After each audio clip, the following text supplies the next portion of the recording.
Soyez les bienvenus dans cette nouvelle édition de l'Africa Tonight. Voici les titres de l'actualité. Fin du suspense au Gabon. L'opposant Jean Ping, arrivé second lors de la présidentielle du 27 août 2016, a décidé de saisir la Cour constitutionnelle ce jeudi pour un recomptage des voix.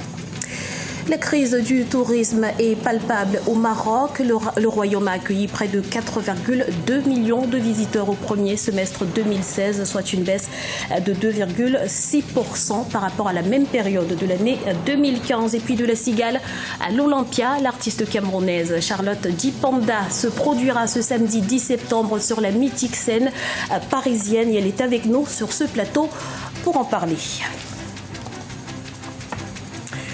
Il a fait durer le suspense jusqu'au bout. Jean Ping, candidat malheureux à la présidentielle du 27 août 2016 au Gabon, a finalement décidé de déposer un recours devant la Cour constitutionnelle pour un recomptage des voix. Il avait jusqu'à ce jeudi 17h GMT pour saisir l'institution. On écoute à ce propos son avocat Jean-Rémy Bantata. Je viens de déposer effectivement le recours de M. Ping devant la Cour constitutionnelle. Nous y sommes allés à 15h15, nous avons déposé le recours, nous avons été reçus par le greffier en chef. Alors, à 18h15, lorsque nous partions de la Cour constitutionnelle, il n'y avait que 4 personnes qui avaient déposé le recours, à savoir M. Ping lui-même, un autre candidat, M. Gérard Ngandema, un autre, M. Abel Zindou, et un citoyen gabonais du nom de M. Guérand, qui avait déposé le recours auprès de la Cour constitutionnelle. Donc, 4 personnes ont déposé. Je n'ai pas vu dans le registre d'entrée de requêtes du greffe de la Cour constitutionnelle un recours de M. Ali Bongo. Nous avons constaté que dans les PV qui nous ont été produits, notamment la déclaration, la proclamation faite par le ministre de l'Intérieur, le procès verbal de centralisation du gouverneur de la province, qui est de la province en cause, et les procès verbaux de bureau de vote que nous détenons, M. Ping détient, il y a des contradictions tellement flagrantes qu'il n'est pas possible que les chiffres donnés par le ministre de l'Intérieur soient exacts. Donc nous faisons constater cela à la Cour constitutionnelle et nous demandons à la Cour constitutionnelle, pour faire simple, pour la régularité et la sincérité du scrutin, de repartir à un recomptage dans chaque bureau en présence de toutes les parties et éventuellement d'observateurs internationaux pour garantir toute la transparence, de façon qu'au sortir de là, qu'on sache qui a gagné et qui n'a pas gagné cette élection. Voilà le sens de notre recours devant la Cour constitutionnelle. Le secteur touristique fait grise mine au Maroc. La fréquentation touristique a connu au premier semestre une baisse de près de 3% par rapport à la même période de l'année 2015. En cause, la dégradation de la situation sécuritaire dans la région. Explication avec Zahra Mohamed Moutio. 4,2 millions, c'est le nombre de touristes que le Maroc a accueillis au premier semestre 2016, indique l'Observatoire du tourisme.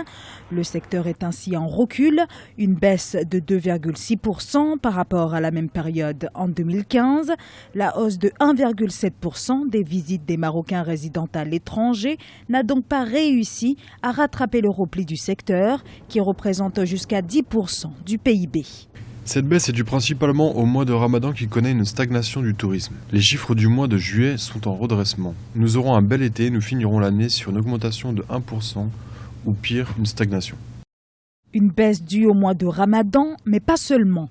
Le tourisme marocain est également affecté par le contexte régional, un contexte international frappé d'une baisse de fréquentation des touristes étrangers après les attentats, notamment au Bardo et à Sousse en Tunisie, c'était en 2015. Des attentats perpétrés également sur le sol égyptien. Il y a un lien direct avec la situation sécuritaire, pas uniquement dans la zone arabe ou africaine, mais également en Europe, puisque l'Europe, il y a eu beaucoup d'attentats terroristes, notamment à Nice, à Paris, en Allemagne, à Bruxelles, en Turquie, etc.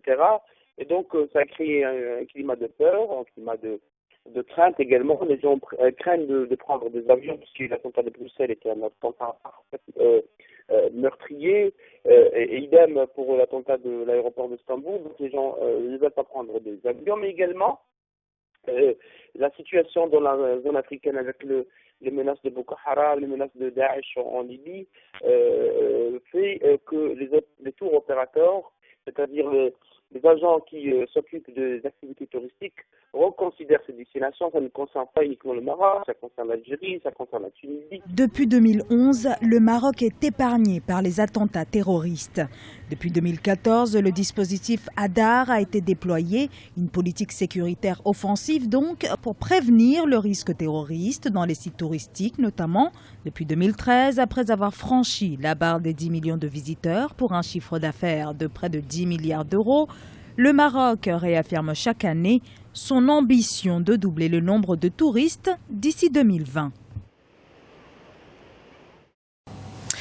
3 albums et plus de 300 concerts. À cela s'ajoutent les titres de meilleur artiste d'Afrique centrale, meilleur artiste contemporaine de l'année et meilleur album de l'année. Charlotte Dipanda, artiste camerounaise qu'on ne présente plus, est une record woman, un palmarès qui s'agrandira davantage ce samedi 10 septembre puisque l'artiste se produira sur la mythique scène de l'Olympia à Paris. Elle est avec nous sur ce plateau. Charlotte Dipanda, bonsoir et bienvenue sur Africa 24. Bonsoir. Alors vous êtes ici dans le cadre d'un concert événement, on l'a dit, qui aura lieu ce samedi 10 septembre à l'Olympia. L'Olympia qui est une scène mythique sur laquelle très peu d'artistes africains ont eu l'occasion de se produire. Est-ce que c'est une consécration pour vous? Non, je dirais plutôt que c'est un cap que je vais passer pour ma carrière et j'en suis vraiment fière parce que je représente ce pays, le Cameroun, et je suis fière en tant que Camerounaise de pouvoir justement hisser les couleurs de ce beau pays. Et quels seront les temps forts de ce concert? On a vu circuler quelques images de chorégraphie, on entend parler de quelques invités. À quoi le public doit-il s'attendre ce samedi? Une Charlotte qui a eu envie de se réinventer pour eux. Ce ne sera pas un énième concert, ce sera juste la première fois que sur scène, j'aurai un quatuor de cordes, j'aurai un chorégraphe, il y aura des chorégraphies. Je ne me suis jamais présentée comme ça sur aucune scène au monde, donc ça vaut vraiment le détour. En 2015, vous êtes produite sur la scène de la Cigale. Ce 10 septembre, ce sera l'Olympia. C'est quoi la prochaine étape? Bercy, peut-être? Je pense qu'on va sortir un peu de la France et on va arriver notre regard vers le monde en se disant, maintenant, comme je dis, j'aimerais bien, moi, après l'Olympia, me dire, c'est flagrant, l'avant-Olympia et ensuite l'après-Olympia, quoi. C'est vraiment un cap, c'est de se dire maintenant que je suis passée à l'Olympia, je peux aller partout. Donc on peut s'attendre à une tournée prochaine? Naturellement. Et quel regard, Charlotte, portez-vous sur le paysage artistique camerounais à l'heure actuelle? La preuve, je pense qu'il se porte plutôt de mieux en mieux. On a des artistes qui se définissent au travers de leur métissage, le mélange qu'ils font. Je l'ai toujours dit, la culture camerounaise est tellement riche qu'une carrière ne suffirait pas à la définir. Donc c'est intéressant de voir vraiment toutes ces énergies qui viennent du nord, du sud, de l'est, du littoral, mais c'est le même pays, c'est la même quête qu'on a, c'est de parler de la musique de chez nous, mais surtout de dire qu'il y a des choses intéressantes aussi là-bas. Parlons de diversité justement, certains artistes sont souvent contraints de changer de registre pour pouvoir s'exporter à l'international. Est-ce que c'est un choix que vous comprenez? Est-ce que c'est un choix que vous pourrez prendre ou est-ce que Charlotte Dipanda est déterminée à ne faire que du Charlotte Dipanda finalement? Moi je suis déjà incapable de définir ce qu'est du Charlotte Dipanda, mais je pense qu'un artiste doit être libre parce que entre mon premier et mon troisième album, il s'est vraiment passé énormément de choses. Les rencontres, les pays qu'on découvre, d'autres cultures. On a véritablement envie de partager à chaque projet avec les autres tout ce qu'on a traîné dans nos bagages, dans nos valises. Donc moi, je ne voudrais pas, en tout cas, je ne souhaiterais pas être une artiste qu'on voudrait éventuellement enfermé dans une cage, mais je voudrais toujours être sincère, quel qu'en soit le projet sur lequel je suis. Je voudrais vraiment que au moment où je fais ce projet, que ce soit ce que j'ai à dire à ce moment-là, et je ne peux pas le définir préalablement, c'est impossible. Alors parlant de sincérité, dans une interview, vous avez déclaré aimer faire pleurer le public. Est-ce que cela veut dire qu'on doit s'attendre à beaucoup d'émotions ce samedi à l'Olympia? Oui, mais pleurer de bonheur, j'espère. C'est vrai que d'où je viens, on trouve que pleurer, ça nous rend plus faibles. Mais moi, je pense que le courage, c'est véritablement d'admettre que des fois, on peut aussi avoir peur. Et je vous propose justement, chers téléspectateurs, d'écouter ensemble un extrait de Elle ne l'a pas vu, extrait donc de votre dernier album intitulé Massa.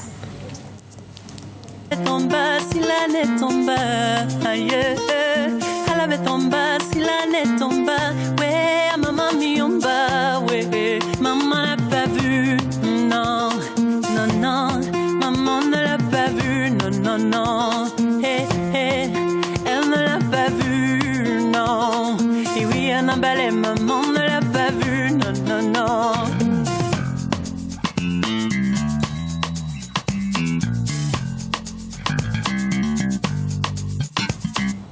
Magnifique. Charlotte, vous allez donc voir votre nom inscrit en grand et en rouge sur... Qu'est-ce que ça va vous faire? J'ai hâte. Je suis tellement émue à l'idée de voir ça et je vais être la première. Ils ont installé sur le néon, je serai là avec ma photo et tout. Non mais c'est extraordinaire. J'ai tellement rêvé de ça que je suis heureuse que ce soit maintenant.